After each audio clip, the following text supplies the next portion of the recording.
दोस्तों आज की कहानी आप लोगों को पूरी तरीके से झंझोड़ के रख देगी। टीवीडी पॉडकास्ट में आपका स्वागत है। मैं हूं आपके साथ आपका अपना विशाल दवे और ये कहानी लिखी है कार्तिक सिंह ने। इस कहानी का शीर्षक है असाइलम। पूरी कहानी को ध्यान से सुनिएगा क्योंकि अगर आपने एक भी पॉइंट मिस किया आप इस पूरी कहानी का मजा मिस कर दोगे। ट्रैवल कर रहे हो तो स्पॉटिफाई के लिंक है, ट्रैवल करते करते भी आप स्पॉटिफाई पर कहानी का आराम से लुत्फ उठा सकते हो। चलिए इस कहानी की शुरुआत करते हैं। मेंटल असाइलम के चार दीवारी के अंदर एक नई इंटर्न रिया अपने दिन गुजार रही थी।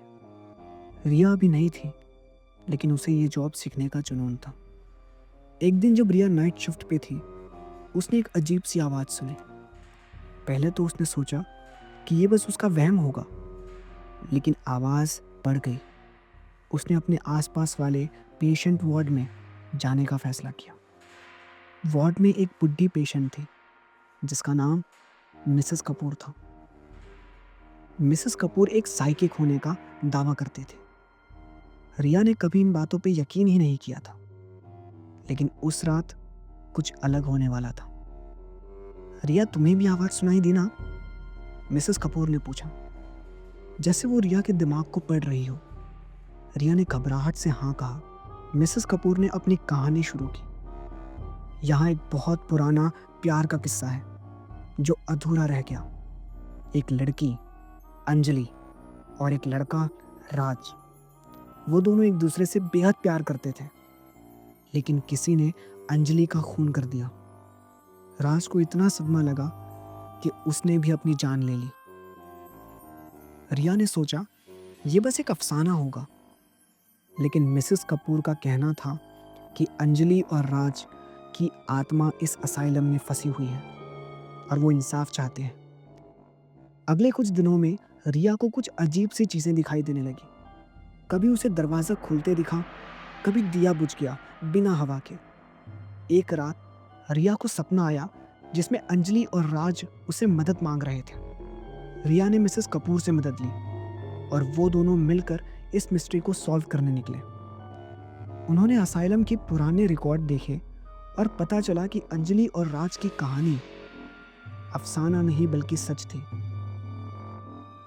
राज को अंजलि की मौत का जिम्मेदार ठहराकर लोगों ने उसे भी सजा दी थी।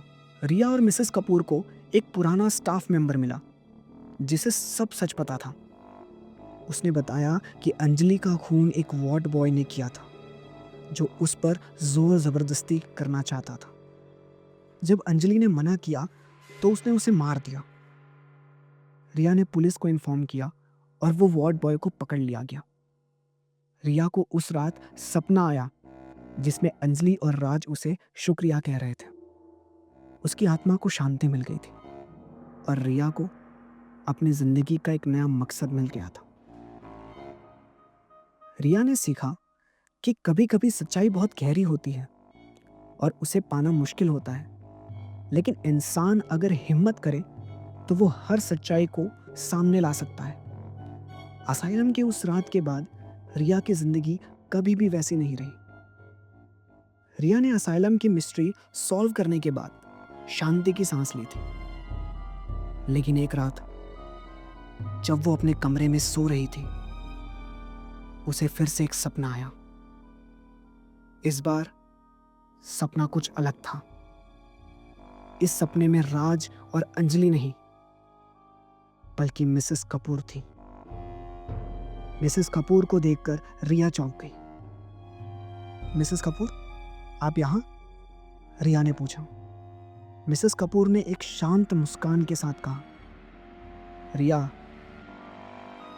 तुमने हमारी मदद की, लेकिन एक और सच्चाई है जो तुम्हें पता होना चाहिए। रिया ने घबराहट से पूछा, कौन सी सच्चाई? क्या सच? मिसेस कपूर का चेहरा एकदम सीरियस हो गया। तुम्हें क्या लगता है जो तुम्हें ये सब दिखाई दिया वो सब रियल था या तुम्हारे दिमाग का खेल? रिया की सांस रुक गई। ये सब सच नहीं था? मिसेस कपूर ने अपने हाथ से रिया के हाथ को पकड़कर कहा, सच ये है कि तुम भी इस असाइलम की पेशेंट हो। तुम्हें याद है जब तुम्हारा एक्सीडेंट हुआ था, तुम्हें कोमा में एडमिट किया गया था और उसके बाद से तुम्हारे दिमाग में ये सब चीज़ें होने लगी। रिया ने अपने सर को झटक कर कहा, नहीं, ये झूठ है, मैं यहाँ की इंटर्न हूँ। मिसेस कपूर ने एक आईना रिया के सामने रखा। रिया ने जब अपने आप को देखा तो उसने अपने सर पर बैंडेजेस और मेंटल असाइलम का यूनिफॉर्म पहना हुआ देखा। वो चौंक गई। रिया को सब याद आ गया, उसका एक्सीडेंट, कोमा और फिर इस असाइलम में पेशेंट बनने का वक्त। ये सब उसके दिमाग का खेल था। उसने अपने आप को झूठी दुनिया में जीने दिया था। मिसेस कपूर ने कहा, रिया, सच्चाई ये है कि तुम अभी भी कोमा में हो। तुम्हारा दिमाग तुम्हें इस दुनिया में जीने की कोशिश करा रहा है। रिया ने अपने आसपास देखा, सब कुछ धुंधला होने लगा। उसके साथ जो कुछ भी हुआ था वो सब उसके दिमाग का ही एक खेल था। एक पल के लिए सब कुछ अंधेरा हो गया और फिर रिया को अपनी आंखें खुलती हुई महसूस हुई। वो हॉस्पिटल के बेड पर थी। उसके परिवार उसके आसपास था।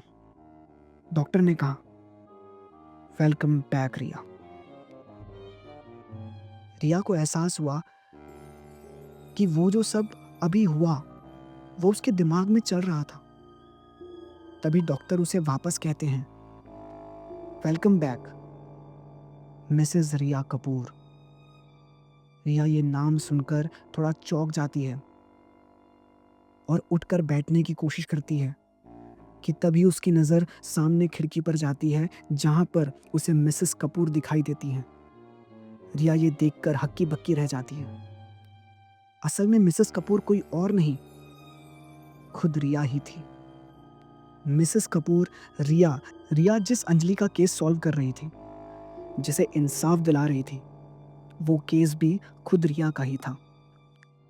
तो कुछ हुआ यूं था कि आज से करीबन 25 से 30 साल पहले आईएसआई हॉस्पिटल में रिया और उसका पति जॉब करते थे। रिया नर्स थी और उसका पति कंपाउंडर।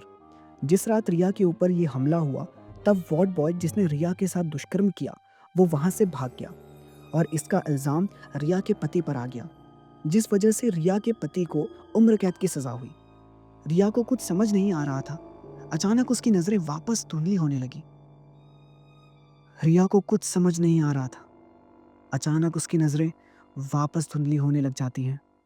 वो वापस चक्कर खाकर गिरती है और वापस अंधेरा छा जाता है कि तब हम देखते हैं हॉस्पिटल में ईसीजी मीटर की टूट टूट की आवाज़ आ रही थी और हम रिया को देखते हैं कि वो कोमा में है। असल में वो कभी कोमा से बाहर आई ही नहीं थी। ये सब जो भी था ये रिया के दिमाग में चल रहा था। रिया अपने दिमागी दुनिया में न जाने कितनी बार खुद को इंसाफ दिला चुकी थी, पर असल दुनिया में उसको कभी इंसाफ नहीं मिला। कितनी अजीब सी बात थी। जिसके दिमाग में इतनी उथल पुथल चल रही थी, उसके चेहरे पर एक भी शिकंज नहीं था। जिसके दिमाग में भूचाल मचा हुआ था, वो खुद एक जिंदा लाश की तरह किसी हॉस्पिटल के बेड पर पड़ी थी। जिंदा लाश की तरह। मेरा सर हिल गया था दोस्तों जब मैंने इस कहानी को पहली बार पढ़ा था। मैंने तुरंत कार्तिक को कॉल करके बोला था कि भाई तूने ये क्या बना दिया। आई होप कि आपको ये कहानी पसंद आई है। अगर पसंद आई है तो वीडियो को लाइक करें, कमेंट करें, कमेंट सेक्शन में हमें बताएं कि आपको कैसी लगी और किस तरीके की कहानियां और आप सुनना चाहते हैं। लाइक कीजिए और स्पॉटिफाई पर हमें जाकर के रिव्यू दीजिए। स्पॉटिफाई पर हमें जाकर के फॉलो करें। डिस्क्रिप्शन पे मैं आपको लिंक दे दूंगा। चलिए मिलते हैं एक नई कहानी के साथ।